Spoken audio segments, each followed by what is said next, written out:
안녕하세요. 대테크일련 준생입니다. 요즘 세상이 참 흉흉합니다. 부동산 경제는 정부 정책과는 전혀 다른 방향으로 계속 흘러가고 있으며 최근 다시 불거진 대한민국에서 가장 예민한 이슈거리인 군복무 특혜 논란. 제가 정치 이야기는 가급적이면 하고 싶지 않지만 최근 들어 나라 안팎으로 즐거운 소식과 활기찬 소식을 전혀 듣지 못해서 그런지 우울한 날의 연속인 것 같아 개인적으로 안타까울 따름입니다. 얼마 전 역대급 강풍과 강수량을 동반한 태풍이 연달아 왔었죠. 이로 인해 대한민국 보배라 일컫는 산림 자원들이 상당히 훼손되기도 했는데 이 산사태로 인해 가장 피해가 컸던 곳이 바로 전국 도처에 깔린 태양광 발전 설비입니다. 고속도로를 타고 가다 보면 산 중턱이 반짝반짝하는 광경을 많이 보셨을 겁니다. 우리나라가 물 부족 국가라는 말은 들어봤어도 전력 부족 국가라는 말은 처음 들어보는데, 그런데 왜 이렇게 태양광 설비를 구축해야만 했는지 궁금하신 분들도 계셨을 거라 생각이 듭니다. 본론을 말씀드리기 전에 이 태양광 설비와 부동산 투자의 상관관계에 대해서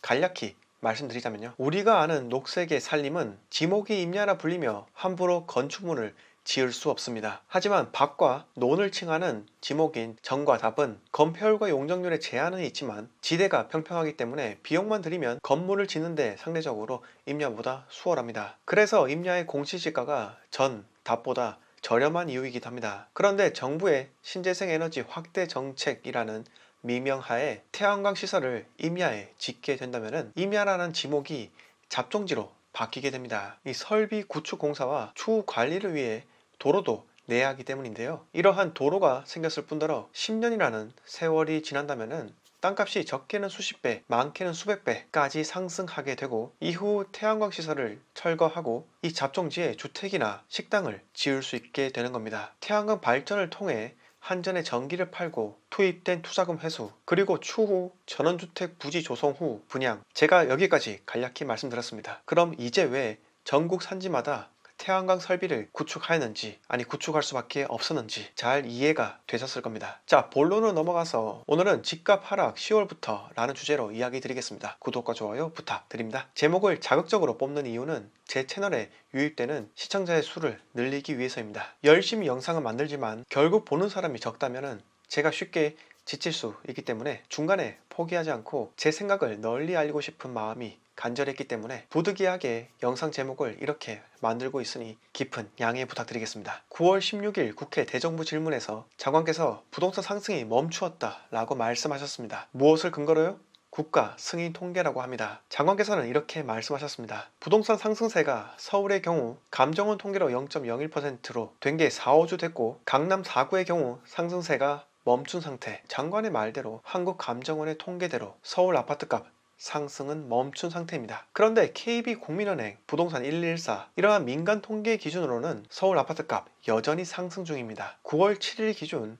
KB국민은행이 집계한 서울 아파트값 주간 변동률은 0.35%로 전주 0.38%에 비하면 상승세가 다소 둔화되었지만 6월 변동률인 0.08%에서 0.15%보다는 여전히 가파르기도 합니다. 왜 이렇게 정부 부처와 민간 통계기관이 차이가 나는 것일까요? 잠실과 마용성 모두 신고가 갱신이 일어나고 있는데도 말이죠. 결국 입맛에만 맞는 데이터만 차용하고 있는 건 아닌지 의심할 수밖에 없는 대목이라 생각할 수밖에 없게 만듭니다. 또한 장관께서는 이명박 박근혜 정부 때 잘못된 부동산 정책으로 인해 현재 사태가 왔다라며 비판을 하셨는데, 이명박 정권 때 왕십리, 뉴타운 등 서울 도심 내 공급 물량을 대거 창조했기 때문에 집값이 유일하게 안정되었는데 현 정권 3년 동안 집값이 14%밖에 오르지 않았다 라고 말을 하는 한 정부 부처 수장이 할 말은 아니라고 생각합니다. 오늘 영상 제목인 10월부터 하락, 이 말은 서울이 아닙니다. 여러 대책에도 불구하고 강남 4구, 용산구, 노원구는 오히려 상승폭이 확대되었는데 경기권 일부 지역에서는 하락 조짐이 포착되고 있습니다. 안산과 안성, 안산 고잔동 모 브랜드 아파트는 1층이 4억 7,500만원으로 거래가 되었는데 지난 7월 23층이 5억 3,500만원으로 거래된 것에 비하면 층수를 감안하더라도 1억 넘게 하락한 것은 이해가 되지 않습니다. 안성은 금주 마이너스 0.01%로 하락 전환하면서 전주 0.08% 대비 하락했기도 했고요. 또한 김포와 파주 역시 상승률이 0%에 수렴하면서 현재 보합세를 나타내기 일보 직전이라고 합니다. 제가 누차 말씀드리다시피 정부 정책은 서울 집값 안정화가 목표가 아닙니다. 설령 목표는 서울 집값 안정화였다 하더라도 지금까지 보았을 때 그 목표에서 방향이 한참이나 어긋나고 있다는 것은 누구나 다 아는 사실입니다. 서울이 해결되지 않는 이유는 공급 부족이 너무나 부족하다는 점이 명명백백히 밝혀지고 있고요. 이미 신규 재개발 구역 지정은 소멸된 지 오래이기도 합니다. 차라리 서울만 집중적으로 동단위까지 규제 세분화를 진행하되 경기권에서 주택 구매 시 세제 혜택 같은 각종 인센티브를 주어서라도 서울의 수요를 경기권으로 돌리는 방법을 썼으면 어땠을까? 감히 평범한 비전문가가 이야기 드려봅니다. 10월부터 수도권 외곽은 하락 추세로 갈 수 있습니다. 서울은 수요 집중화로 인간 심리가 꺾이기엔 정말 쉽지 않은 구조이고요. MB 정부 때처럼 과감히 뉴타운 건설을 진행하지 않는 이상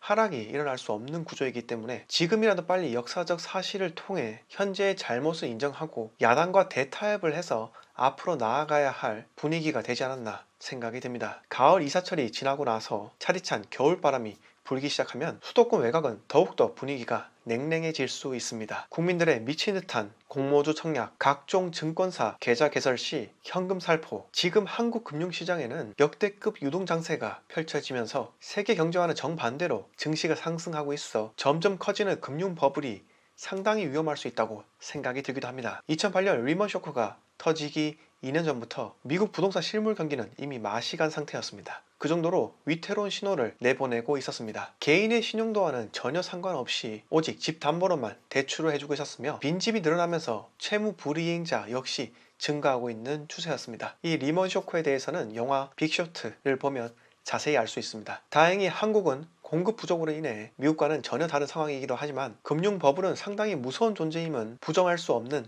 사실입니다. 제가 드리고 싶은 말씀은 정부에서 직접적으로 나서면서까지 증시로 여유 자금을 밀어 넣으라고 부추기는 것이 아니라 지방 인프라 건설 같이 꼭 필요한 곳에 자금이 흘러 들어가면서 국가 균형 발전이 일어나도록 힘을 써줬으면 하는 겁니다. 이게 바로 정부의 책무이지 않을까요? 국가 균형 발전이 일어나야지만 서울 집중화를 막을 수 있기 때문에 좀 더 대국적으로 정치를 하셨으면 합니다. 좀 정치를 대국적으로 하십시오. 오늘 이야기 모두 마치겠습니다. 영상 마음에 드셨으면 구독과 좋아요 부탁드립니다.